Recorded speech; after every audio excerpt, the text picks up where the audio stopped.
नए भारत का नया उत्तर प्रदेश, देश के अंदर सबसे अच्छी रफ्तार के साथ दौड़ता हुआ उत्तर प्रदेश,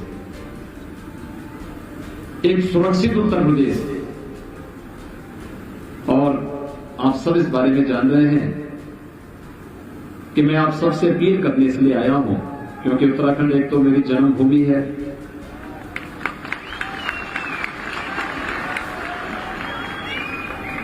दूसरा ये सीमांत प्रदेश भी है। राष्ट्रीय सुरक्षा की दृष्टि से इस प्रदेश का अपना महत्व है और उत्तर प्रदेश से लगा हुआ प्रदेश होने के नाते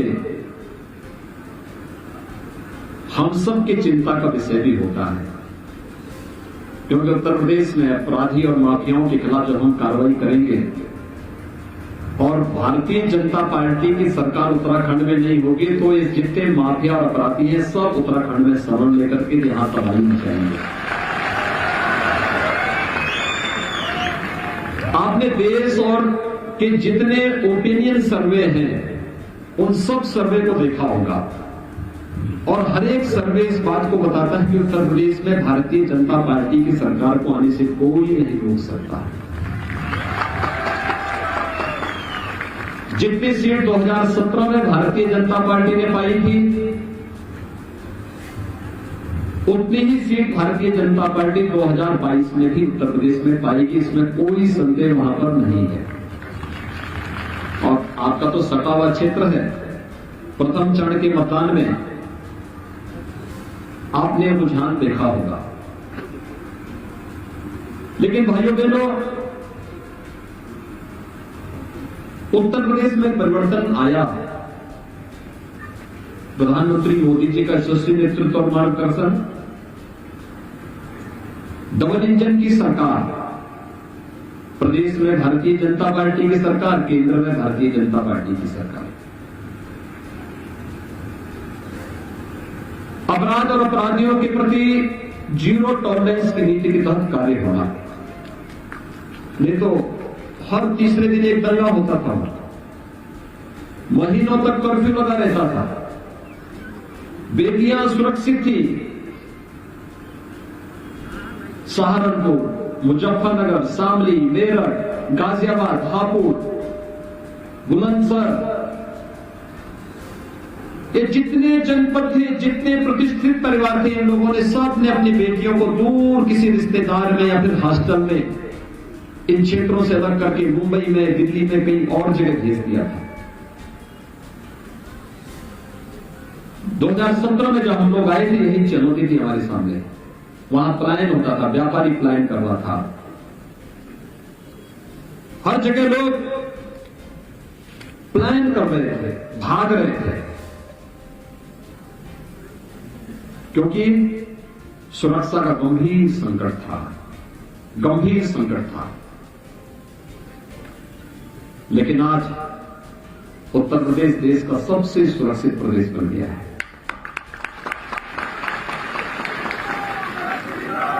सबसे सुंदर प्रदेश, सबसे सुरक्षित प्रदेश। हम कुंभ का आयोजन भी करते हैं तो भव्य कुंभ और दिव्य कुंभ में बदल जाता है। जिस उत्तर प्रदेश में पहले कर्फ्यू लगता था, आज करोड़ों लोग कांवड़ यात्रा में जाते हैं धूम धड़ाके के साथ। जिस उत्तर प्रदेश में पहले व्यापारियों पर बम चलते थे, बाजार में बम फूटते थे, आज वहां पर कांवड़ यात्री हर हर बम बम का नारा लगाता हुआ निकलता है, कोई बाल बांका नहीं करता। और मुझे यही भय है, थोड़ी सी चूक हुई तो ये सभी अपराधी उत्तराखंड की तरफ रुख कर देंगे। यद्यपि मैं उनको इस लायक छोड़ता नहीं कि भागने लायक हो जाए, लेकिन फिर भी होता है कभी कभी भूले बिसरे कोई कहीं से रेंगते हुए निकल ही गया तो समस्या आपके लिए खड़ी करेगा। और इसलिए भाइयों बहनों मैं आया हूं आप सबसे अपील करने के लिए। चुनाव आएंगे जाएंगे, सरकारें भी बनती हैं और बिगड़ती हैं, लेकिन हम सबके लिए सबसे महत्वपूर्ण है यह देश रहना चाहिए।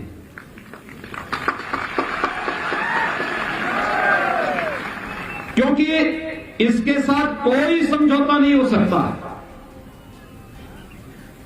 देश है तो हम भी हैं, और इसलिए एक ही धर्म मान करके हम लोग काम करते हैं, और धर्म है राष्ट्र धर्म। और भाइयों बहनों, ये जो स्थिति है उस स्थिति के लिए ही आपसे अपील करने के लिए आया हूं। मैंने कांग्रेस का मैनिफेस्टो देखा है, उनका चुनाव घोषणा पत्र देखा है। मुझे आश्चर्य होता है, देवभूमि में कांग्रेस मुस्लिम विश्वविद्यालय बनाएगी, 4 धाम के सुंदरीकरण और पुनरुद्धार की बात करती तो सबके मन में एक नया उत्साह होता। प्रधानमंत्री मोदी जी उस दिशा में कार्य कर रहे हैं। उत्तराखंड की मौजूदा सरकार ने इस दिशा में प्रयास किया है, अच्छा प्रयास किया है। मेरा मानना है कि अकेले उत्तराखंड में प्रकृति और परमात्मा की इतनी असीम कृपा है, इतनी असीम कृपा है कि अकेले पर्यटन से ही यहां लाखों लोगों को नौकरी और रोजगार उपलब्ध कराया जा सकता है। अकेले पर्यटन से उत्तराखंड में आप जिस भी धार में जाएंगे एक देवी का मंदिर जरूर मिल जाएगा, एक देवालय जरूर मिल जाएगा। जिस घाटी में चले जाएंगे वहां एक नई गंगा फूटती हुई वहां आपको दिखाई देगी। और यही तो उत्तराखंड की पहचान है। यहां का जब गंगा जल और यमुना जल नीचे निकलता है, हम उत्तर प्रदेश में, बिहार में, बंगाल में, झारखंड में उस जल का आचमन करके अपने को वहां के लोग धन्य धन्य महसूस करते हैं। उत्तराखंड का हमारा जवान जब सीमा पे रक्षा करता है तब भारत की सीमा सुरक्षित होती हुई दिखाई देती है। इसलिए उस राष्ट्र धर्म के लिए, और मुझे लगता है कि अभी हाल ही में हम लोगों ने उत्तराखंड के सपूत chief of defence staff general Bipin Rawat को खोया है। आपने देखा होगा कितना अच्छा कैरियर उनका था। और मुझे तो पिछले दिनों जब त्रिवेंद्र जी यहां पर मुख्यमंत्री थे उस समय सीडीएस जनरल रावत जी के साथ ही टीवी महोत्सव के कार्यक्रम में आने का सौभाग्य प्राप्त हुआ था, जब चीन के तट पर हम लोगों ने एक अच्छा कार्यक्रम वहां पर उत्तराखंड सरकार ने आयोजित किया था। क्या नहीं है उत्तराखंड के पास, लेकिन राष्ट्रीय सुरक्षा का जो एक अवैध दुर्ग है, कांग्रेस उस पर छेद करना चाहती है। कांग्रेस उसके साथ खिलवाड़ करना चाहती है, क्योंकि जब कोई पार्टी लावारिस होती है तो उसका यही हाल होता है जो कांग्रेस का है।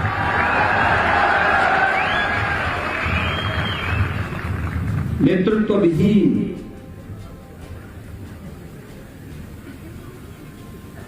और वहां पर तो इस समय एक नई होड़ चली है,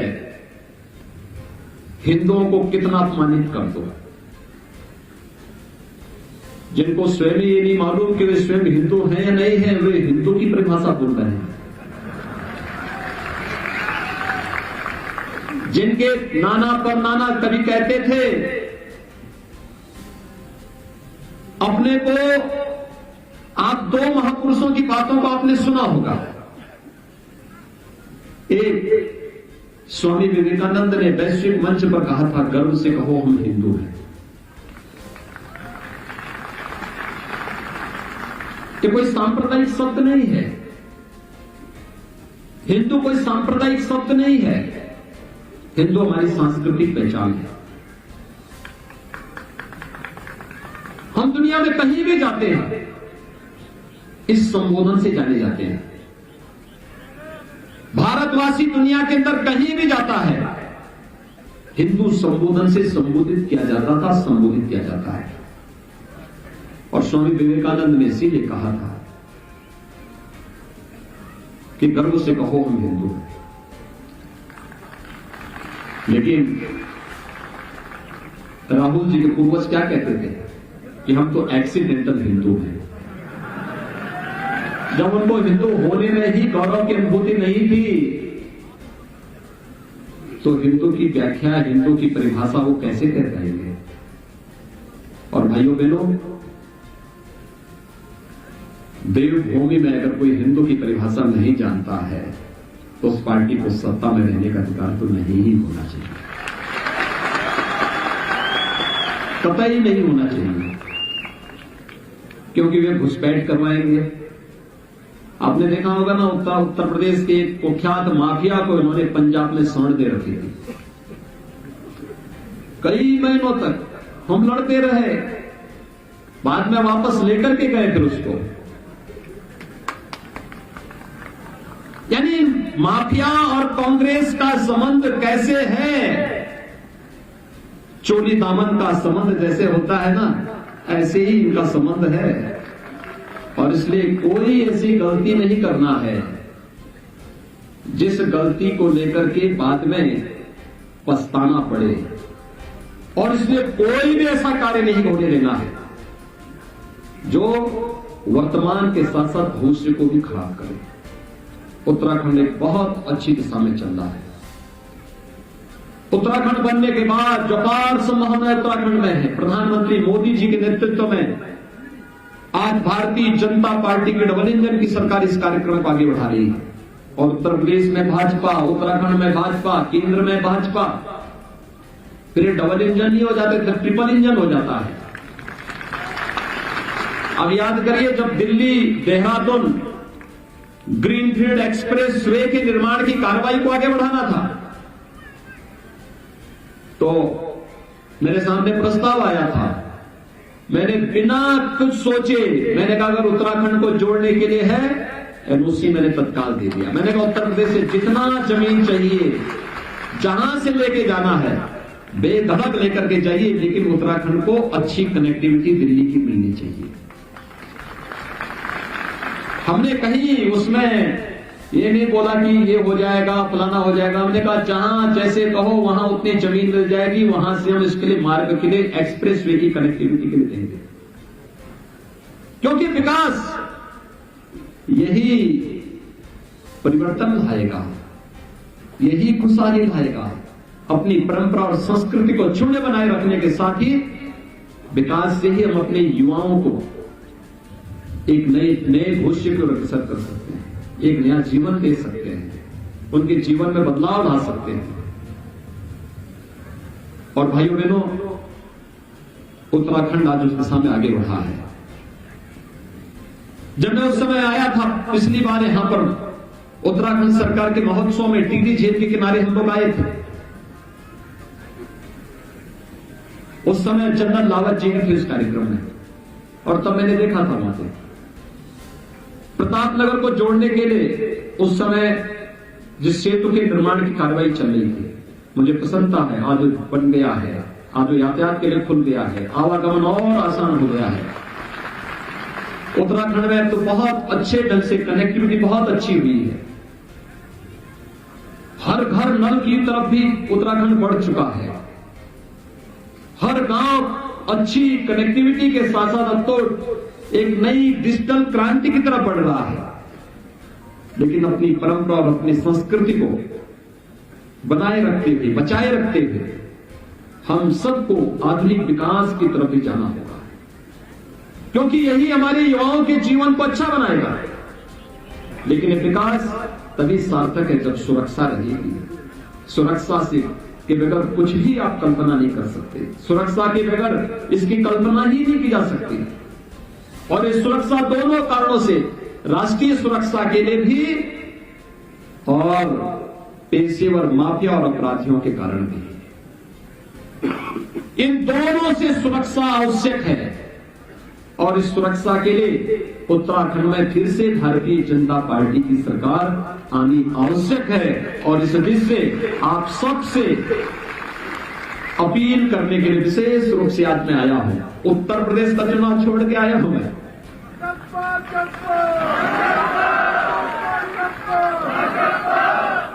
किशोर उपाध्याय जी आज हमारे प्रत्याशी के रूप में टिहरी से लड़ रहे हैं। मैंने इनको 15 वर्ष पहले कहा था, मैंने कहा भाई ये कहां पड़े थे।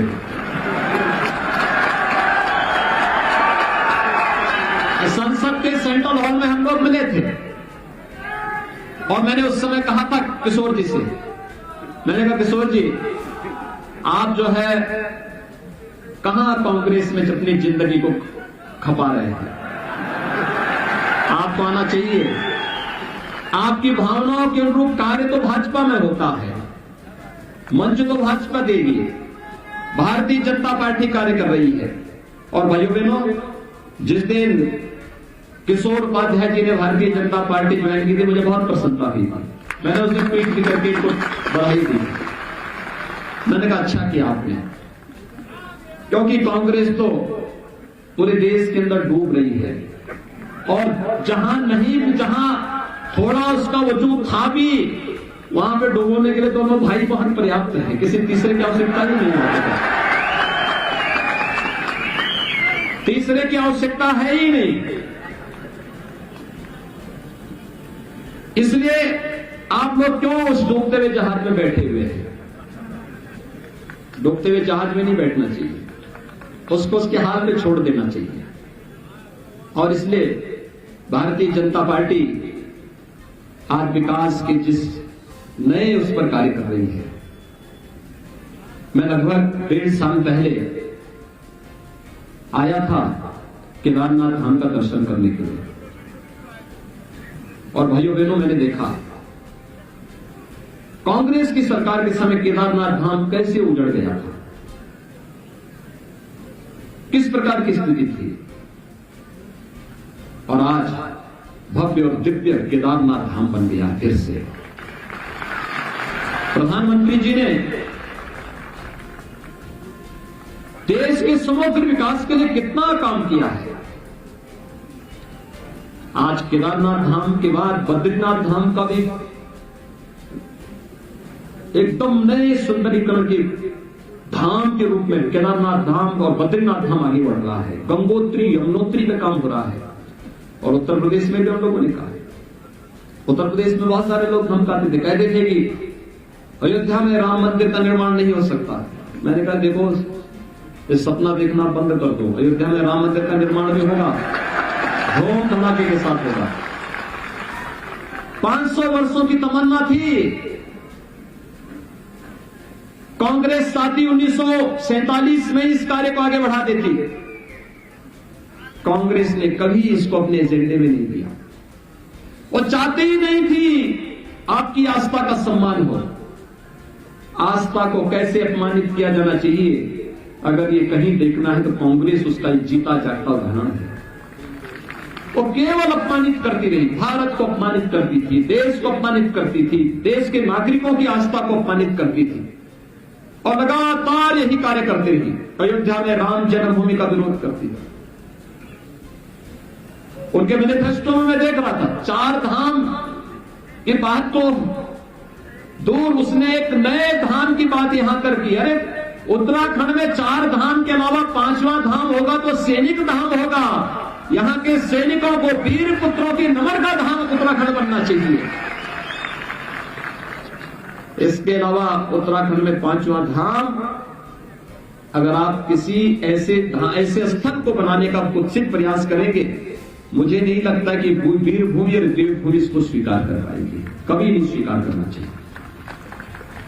उत्तर प्रदेश में भी लोग कहते थे, हमने कहा भी नहीं, देखो अयोध्या में तो राम मंदिर ही बनना है और उच्चतम न्यायालय ने फैसला दिया। प्रधानमंत्री जी ने 5 अगस्त 2020 को अयोध्या में राम जन्मभूमि का शिलान्यास करके भव्य राम मंदिर के निर्माण कार्य को प्रारंभ भी कर दिया है।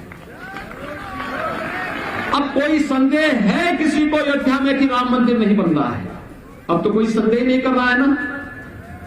हम तो काशी में भी काशी विश्वनाथ धाम का निर्माण कर दिए। प्रधानमंत्री जी ने अभी पिछले दिनों 13 दिसंबर को भव्य काशी विश्वनाथ धाम का लोकार्पण किया था।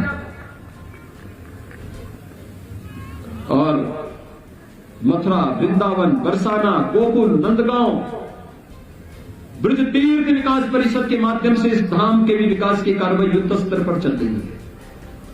तेजी के साथ हम उस कार्य को आगे बढ़ा रहे हैं। अयोध्या हो, मथुरा हो, काशी हो, प्रयागराज हो, विंध्यवासिनी धाम हो, ये सभी धाम विकास की एक नई अपनी पुरातन आत्मा को संरक्षित रखते हुए एक नए कलेवर के रूप में आगे बढ़ रही है। और उत्तराखंड के 4 धाम भी आज इस दिशा में तेजी के साथ कार्य हो रहा है। बहुत आत्मिक संतुष्टि होती है हम लोगों को इन सब बातों को देख करके। लेकिन भाइयों बहनों, उत्तराखंड में बहुत कुछ संभावनाएं हैं। 21वीं सदी के इस दशक को हम उत्तराखंड का दशक बना सकते हैं, जहां पर उत्तराखंड के हर नौजवान को उत्तराखंड के अंदर ही नौकरी और रोजगार की गारंटी होगी। उत्तराखंड को ही देश और दुनिया के लिए फल और बागवानी के एक बेहतरीन केंद्र के रूप में विकसित करने की कार्रवाई भी आगे बढ़ेगी। और ये कार्य हो रहा है। रानी चोरा के बारे में मैंने सुना था, जब मैंने यहां पढ़ाई की थी उस समय रानी चोरा बन रहा था, नई टीवी बस रहा था उस समय।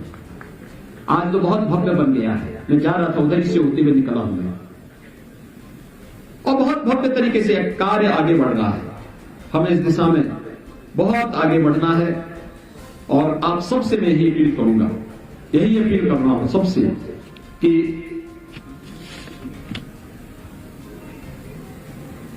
वीरभूमि है, देवभूमि है।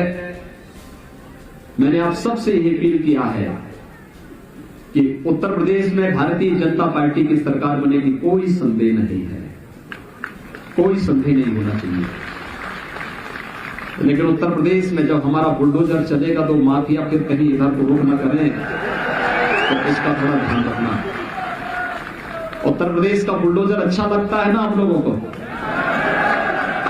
कैसे गड़गड़ा करके एक एक माफिया को ढूंढता है वो तो, और फिर उसके अवैध कमाई को तोड़ करके ये जितने वहां सपा बसपा के लोग थे, इन्होंने गरीबों का, आम जनता का, विकास का पैसा लूट लूट करके भरा हुआ था। हमने अपने बुलडोजर पर आर्टिफिशियल इंटेलिजेंस हिट कर दिया है, वो ढूंढता है, वो हर माफिया को चिन्हित कर लेता है। और फिर जब बुलडोजर चलता है ना, तो एक एक माफिया की दीवारों को तोड़ करके वहां से मां लक्ष्मी को उनके कैद से मुक्त करते हुए उत्तर प्रदेश का विकास कराता है और माफिया को सदैव के लिए समाप्त करता है। इसलिए उस सब से बचाने के लिए आज उत्तर प्रदेश में जो कार्रवाई चल रही है, उत्तर प्रदेश की जनता उसको हाथों हाथ ले रही है।